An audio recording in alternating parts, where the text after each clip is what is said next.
Students, now the next topic is keyword. Keyword मतलब क्या होता है पता है आपको? All of us must have used a dictionary at some point of time.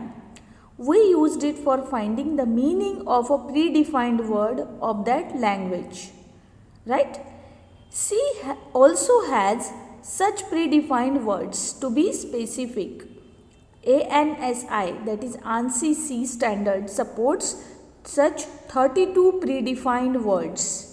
ठीक है, हम लोग कुछ मीनिंग ढूंढना रहे तो कैसे ढूंढते हैं ना डिक्शनरी में, वो डिक्शनरी में क्या पहले से होता है, वो वर्ड प्री डिफाइंड होता है. सो सी लैंग्वेज में ऐसे टोटल 32 वर्ड्स है जो प्री डिफाइंड है. कितने हैं? 32. This predefined words in C language are known as keyword, और उन्हीं को हम लोग कीवर्ड बोलते हैं. Each keyword has a predefined meaning associated to it. ये कीवर्ड हम किसी दूसरे और यूज़ के लिए नहीं कर सकते. जब खास करके हम जब प्रोग्राम लिख रहे होते हैं सी का, तो ये कीवर्ड का हमें ध्यान रखना होता है. तो ऐसे टोटल 32 कीवर्ड्स है. ठीक है, अभी देखिए ये कौन से हैं. Let me read it first for you people. सबसे पहला है ऑटो. After that double. हम लोग ABC से जाएंगे सीक्वेंस में. Auto, break, case, char, const, continue, default, do. Then next is double, else, enum, extern, float, for, goto, if.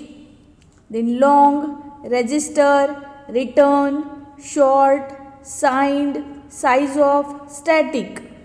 Then next is switch, type def, union, unsigned, void, volatile and while.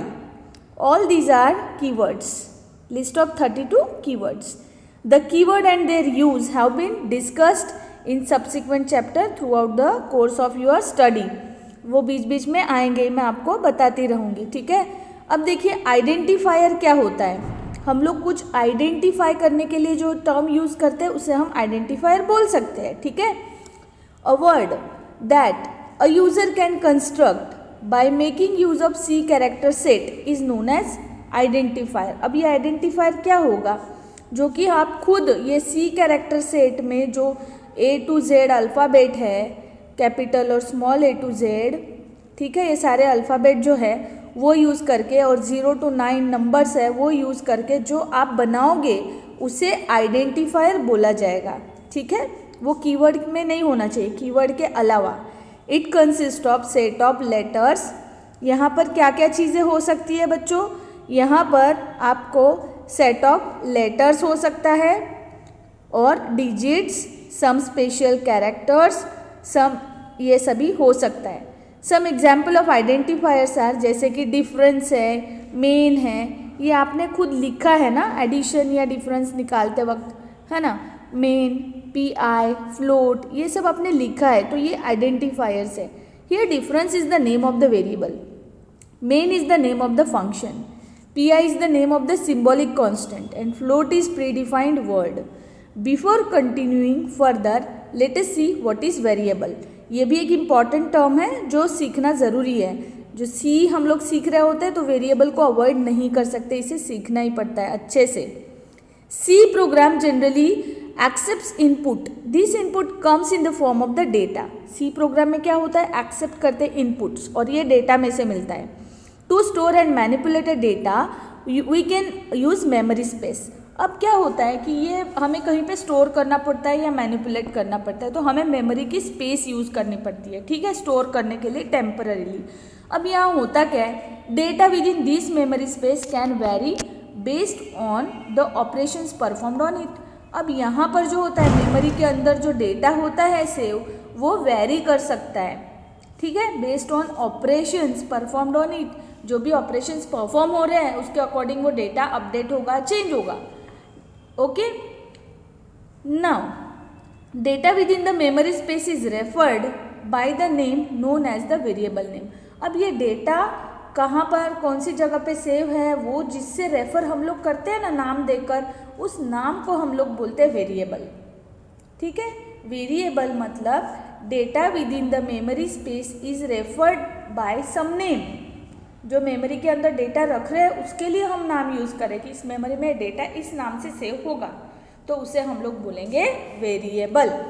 Clear? ये last तक भूलना नहीं है, variable क्या है। Memory location को हम लोग नाम दे रहे हैं, उसे रेफर करने के लिए जो नाम यूज़ कर रहे हैं उसे हम लोग बोलेंगे variable. Okay, the data as it is capable of changing itself is called as the variable. To define a variable name in C, we have to adhere to certain rules. अब ये variable को लिखने के लिए भी कुछ rules standard होते हैं, हमें फॉलो करने होते हैं rules. These rules have been mentioned below. Very first is variable name cannot be same as that of keyword. कोई भी तरह का कीवर्ड ये वेरिएबल नेम हम नहीं ले सकते। Variable name consist of letters, digits, underscore. यहाँ पर वेरिएबल्स में हम लोग को लेटर्स, डिजिट और अंडरस्कोर लिखना होता है। No other special character is used. कोई भी स्पेशल कैरेक्टर यूज नहीं होगा। First character of variable name must be a letter और अंडरस्कोर। पहला कैरेक्टर हमेशा लेटर होना चाहिए, अदरवाइज अंडरस्कोर होना चाहिए, है ना।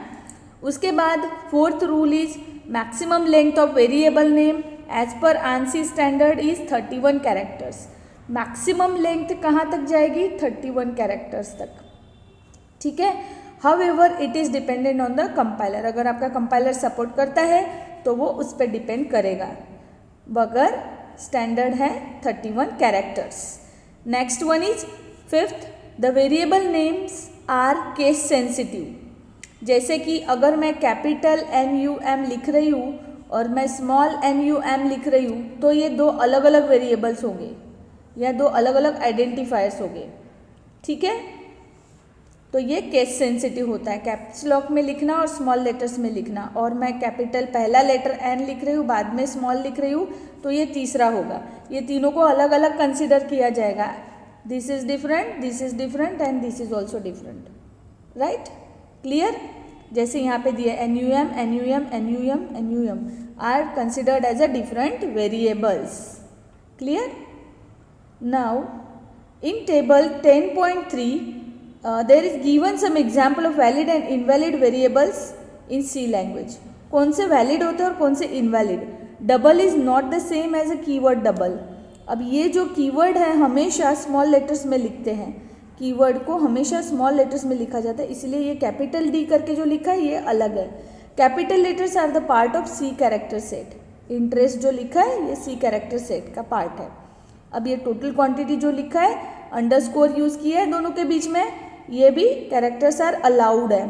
Then mark 100 as first letter is a character, then it is allowed. Underscore file first letter can be underscore. So ये सारे जो हैं वैलिड वाले हैं। We can say all these are valid variables in C language. अब invalid कैसे है?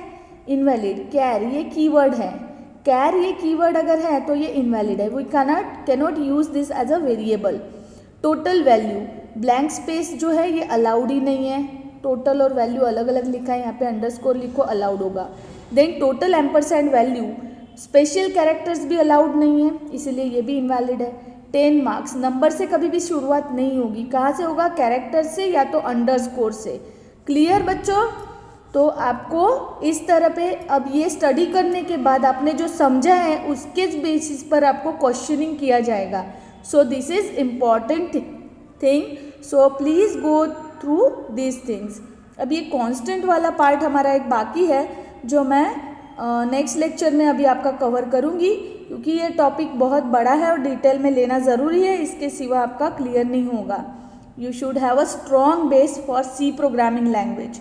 So guys, please read out this chapter number 10. This is the base of the C language. So clear the concepts. If you have any difficulty, then you can ask queries also through the group. Okay? Have a nice time.